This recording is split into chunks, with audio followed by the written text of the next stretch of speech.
현대미술은 참 이해하기 어렵습니다. 전시 공간에 화장실에서 쓰던 변기 하나를 덩그러니 올려놓거나 미술관 벽에 노란 바나나 하나를 테이프로 붙여놓고 이걸 작품이라고 합니다. 아이들의 짓궂은 장난 같아 보이지만 전자인 마르셀 듀샹의 샘은 미술사에 큰 획을 그은 작품이고, 후자인 마우리치오 카텔란의 코미디언은 이 다 썩어가는 바나나에 수억 원의 가격표가 붙어 있습니다. 이 작품들은 그나마 낫습니다. 제목이라도 있어서 작가의 의도를 유추라도 해볼 수 있기 때문입니다. 하지만 많은 현대미술 작품들은 도대체 이게 뭐야 싶어 제목을 찾아보면 언타이틀, 즉 무제라고 붙어있기 십상입니다. 미국의 미술을 오늘날의 지위로 끌어올린 추상표현주의의 거장 잭슨 폴록의 이 작품 역시 제목이 없습니다. 누구나 알 수 있을 것 같은 검은 물감을 붓으로 마구 뿌려댄 이 작품을 대체 어떻게 이해해야 할까요?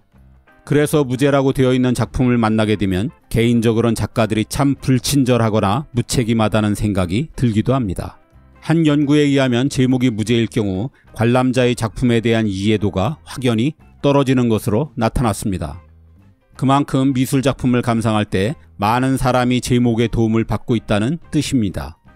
게다가 무제는 관람자의 관심도를 떨어뜨리는 주요한 요인으로 드러났습니다. 즉, 작품을 팔아야 하는 화가들에게 무제는 결코 현명한 선택이 아닙니다. 그럼에도 많은 화가는 여전히 작품에 제목을 달지 않습니다. 그 이유가 뭘까요? 작가들이 드는 이유는 여러 가지입니다. 작품은 다 만들었는데 적당한 제목이 떠오르지 않거나 처음부터 특별한 의도가 없는 작업이라서 무제를 달기도 합니다. 때론 작가가 게을러서이기도 하고, 때론 자기가 뭘 하는지 몰라서 제목을 생략하기도 합니다. 이게 어이없을 수도 있지만 현대미술에선 이 모든 게 허용됩니다.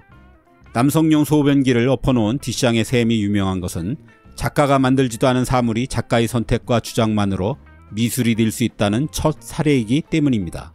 무제는 자신의 신변 보호와 저항의 표현이기도 합니다. 어떤 나라건 독재 정권하에서 예술을 하는 사람들은 탄압의 대상이 되기 쉽습니다. 권력에 반하는 작품으로 해석될 소지가 있는 경우 작가들은 아예 제목을 달지 않는 방법으로 위험도 피하고 항의도 하는 거죠. 하지만 작가들이 작품에 제목을 달지 않는 가장 큰 이유는 관람객의 상상과 해석을 방해하지 않기 위해서입니다. 이 문제적 인물인 듀샹은 샘이라는 유명 작품과 함께 제목은 보이지 않는 색이라는 유명한 말도 남겼습니다. 파블로 피카소는 화가는 작품으로 소통할 뿐 제목에 관해서 자신이 할 수 있는 것은 아무것도 없다고 말했습니다. 모두 작가가 제목을 달게 되면 대중의 자유로운 상상과 해석을 막아버리게 됨을 경계한 말입니다. 작가들이 왜 이런 걱정을 하게 되었는지는 예술 사조의 변화를 통해 좀 더 잘 이해할 수 있습니다. 사실 예술가들이 자신의 작품에 제목을 달게 된 건 그리 오래되지 않았습니다. 18세기 이전에 유럽에서 그려진 대부분의 명작은 제목이 없었습니다. 그러니까 지금 현대 미술의 무제는 조금도 유별난 현상이 아니란 얘기입니다. 세계에서 가장 유명한 그림인 레오나르도 다빈치의 모나리자도, 마드리드 프라도 미술관이 소장한 최고의 걸작인 디에고 벨라스케스의 시녀들도 처음엔 이름이 없었습니다. 지금의 제목은 작가가 아니라 후대의 미술사가나 화상, 큐레이터들이 분류와 보관의 편의상 지은 거죠. 왜 그렇게 되었을까요? 18세기 이전의 그림들은 성경의 내용을 그린 성상화, 친숙한 신화나 사건을 그린 역사화, 왕족과 귀족의 인물을 그린 초상화, 주변의 자연을 담은 풍경화나 정물화 등이 대부분이었습니다. 제목이 아닌 그림만 봐도 누구나 금방 내용을 알 수 있었죠. 그리고 대개는 교회 혹은 후원자의 주문을 받아 그림을 그렸기 때문에 제목은 누구에게도 필요하지 않았습니다. 게다가 교회나 궁전, 귀족의 저택에 그림이 위치할 뿐 전시라는 개념이 없었으니 관람자의 이해를 돕기 위한 제목에 신경 쓸 이유 자체가 없었습니다. 하지만 18세기 중반이 되면서 예술계에 여러 가지 사정 변화가 생깁니다. 우선 이 시대에 전쟁이 잦아지면서 그림은 전리품의 대상이 되었습니다. 약탈한 작품들을 보관하기 위해 유럽 전역의 박물관과 미술관이 들어서게 되죠. 비슷한 시기에 소더비와 크리스티 등 경매소가 생기면서 미술 시장도 발달하게 되고요. 이렇게 되자 분류를 위해서도 거래를 위해서도 작품명이 꼭 필요했습니다.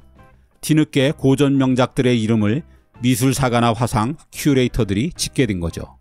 한편 카메라의 발명은 19세기의 화가들을 심각한 고민 속에 빠지게 합니다. 사진이 나오기 전까지 그림의 속성은 기본적으로 현실의 재현 혹은 기록이었습니다. 하지만 아무리 사실처럼 그려도 사진을 따라갈 수는 없었습니다. 갑자기 미술이 설 자리를 잃게 된 거죠. 이런 상황에서 화가들은 미술만이 할 수 있는 것을 고민해야 했습니다. 그 결과 화가들은 카메라론 찍을 수 없는 자신의 내면을 드러내는데 초점을 맞추게 됩니다. 폴 세잔과 빈센트 반 고 등으로 대표되는 후기 인상파가 그들입니다. 그래서 논란거리이긴 하지만 이들로부터 현대미술이 시작되었다고 하기도 합니다. 물론 프랑스 혁명과 산업혁명을 겪으면서 보게 된 인간성의 혼란도 영향을 끼쳤죠. 어쨌든 이제 화가들은 후원자의 돈을 받고 그림을 그려주는 하청업자가 아니라 자의식과 욕망으로 가득한 지금까지와는 전혀 다른 그림을 창작해낸 창조주가 되었습니다. 그리고 자신의 소중한 창조물에 이름을 지어주고 서명까지 남기게 되었죠. 당시 미술의 중심지는 단연 프랑스 파리였습니다. 화가들이 등용문이라 할 살롱전에서도 출품하려면 반드시 작품명을 요구했기 때문에 제목 짓기는 순식간에 널리 퍼졌습니다.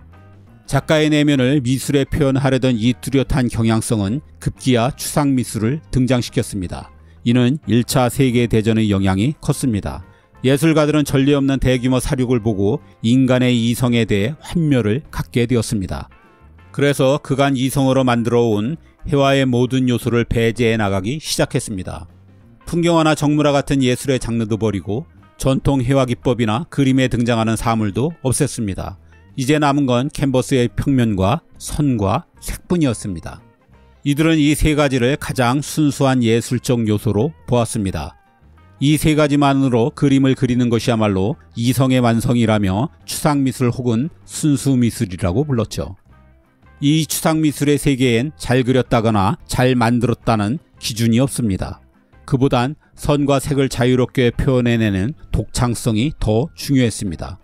그래서 작가의 생각과 감정을 드러내는 데 도움이 된다면 비디오나 무용, 심지어 과학도 접목하게 되었죠.